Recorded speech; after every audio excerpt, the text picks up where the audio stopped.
ఆ రోజున మీకు ఏ లాయర్ అయితే మీ పార్ట్నర్షిప్ డీడ్ రాశారో అతను ఇప్పుడు ఉన్నారా?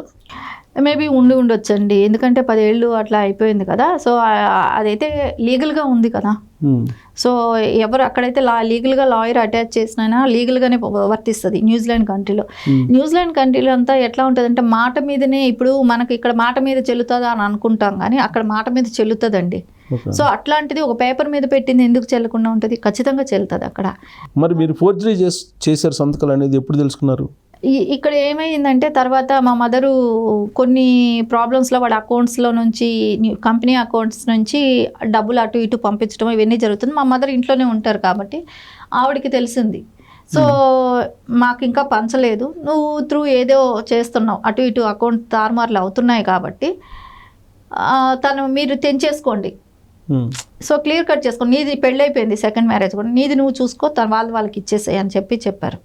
మీ బ్రదర్కి, తమ్ముడికి చెప్పారు. చెప్పినప్పుడు అక్కడి నుంచి స్టార్ట్ అయింది. ఎందుకు ఇవ్వాలి డిస్ప్యూట్? ఏ ఇయర్లో స్టార్ట్ అయింది? ఇక్కడ 2012 అని అట్లా అనుకుంటున్నానండి. 2012 నుంచి స్టార్ట్. అంటే 4 years పాటు సక్రమంగానే జరిగింది. 4 years తర్వాత నుంచి మీకు అక్కడ అప్పటికి తెలిసిందా ఈ ఫోర్జరీ సంతకాలు చేశారు? తెలీదు. ఓకే. సో అప్పుడు వాడి మాటల్లో నీకెక్కడ ఉంది కంపెనీ, నీదేముంది అనే మాటలు స్టార్ట్ అయినాయి. మా మదర్ అన్నారు, ఆవిడకి డౌట్ వచ్చింది. సో న్యూజిలాండ్ వెళ్ళారు మదరు. న్యూజిలాండ్ వెళ్ళి అక్కడ లాయర్ని పెట్టుకొని, సో అప్పుడు ఎవరైతే ఆడిటర్ ఉంటారో వాళ్ళకి నోటీస్ ఇచ్చి కనుక్కున్నారు. కనుక్కుంటే అప్పుడు బయట వచ్చాయి పేపర్స్. అంటే ఈ 4 years పాటు మీరు రిటర్న్స్ చేస్తుంటారు కదా, నా సంతకాలు అప్పటి వరకు వాడు ఫోర్జరీ చేస్తున్నట్టే అనిపిస్తుంది.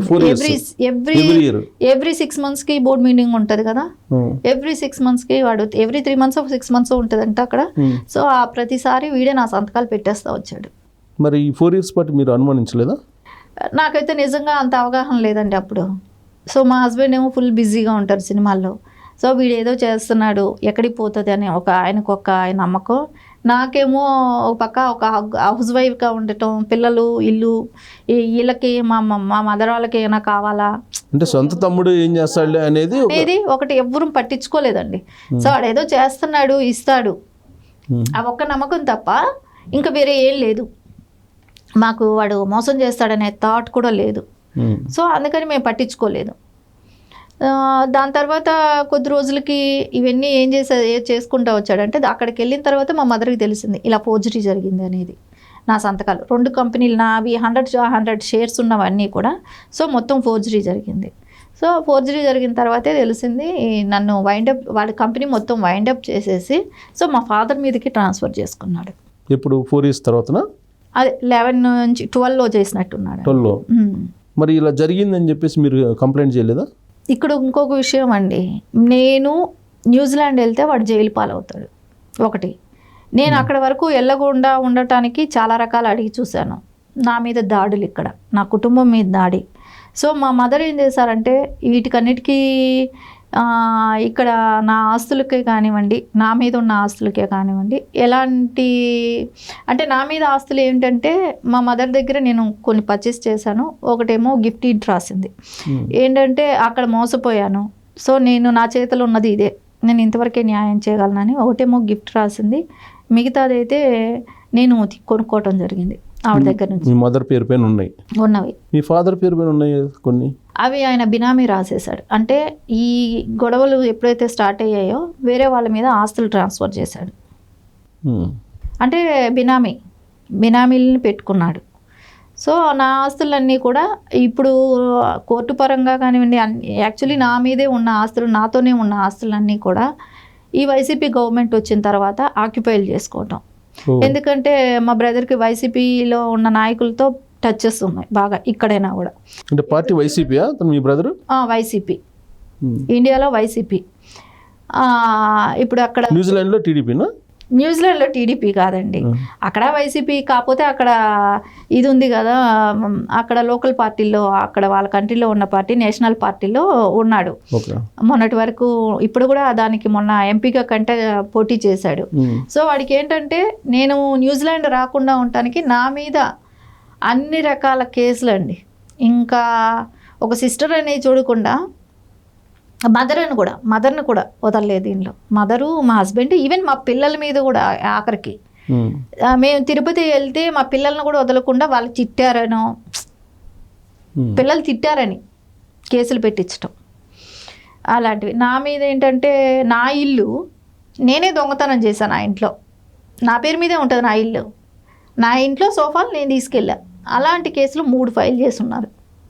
అంటే వైసీపీ గవర్నమెంట్ గవర్నమెంట్ అప్పట్లో 2014 ఆ టైంలో. అప్పుడు 14 అంటే టీడీపీ కదా, టీడీపీ ఉంది కానివ్వండి. అంతకుముందు 13లో కూడా 13 కూడా టీడీపీ కదా, లేదు అప్పుడు 13 to 14 గవర్నర్ 13 ఓకే, అప్పుడు కాంగ్రెస్ గవర్నమెంట్ ఉండేది. అప్పుడు కూడా జరిగాయి. అప్పటి నుంచి కూడా ఇప్పటి వరకు కూడా కేసులు అది అన్నీ. మీ మీద కేసులు అన్నీ ఎప్పుడు ఏ ఇయర్లో? 2014 తర్వాత నేనా? 14 తర్వాత నుంచి స్టార్ట్ అవటం. నా కారు కూడా తగలబెట్టడం 19. మరి మీ గవర్నమెంట్ మీదే ఉంది కదా? గవర్నమెంట్ అదేనండి, ఏ గవర్నమెంట్ నాదే ఉండొచ్చు కానీ డిపార్ట్మెంట్లు ఎలా పనిచేస్తాయండి? డబ్బులుంటే పనిచేస్తాయి. ఇప్పుడు నేను అరెస్ట్ చేయించగలిగాను నా కారు తగలబెట్టిన వాళ్ళని అని అంటే ఎంత ఇన్ఫ్లుయెన్స్ వాడితే తగలబెట్టించగలుగుతాం వాళ్ళని అరెస్ట్ చేయించగలుగుతాం అంటే వాళ్ళు ఒక రోజుకైనా 40-50 లక్షలు డబ్బులు ఖర్చు పెడుతున్నారు. ఫైనాన్షియల్గా ఇబ్బంది పెట్టడానికి ట్రై చేస్తారు. ఇంకోటి కేసుల్లో ఎక్కడ న్యాయం జరగట్లా. చూద్దాం, అంటే పోరాడుతున్నారుగా 15 సంవత్సరాల నుంచి, పార్టీలో ఉన్నా కానీ మీకు న్యాయం జరగలేదు అంటే అక్కడి వరకు తీసుకెళ్ళటం ఎలా అండి?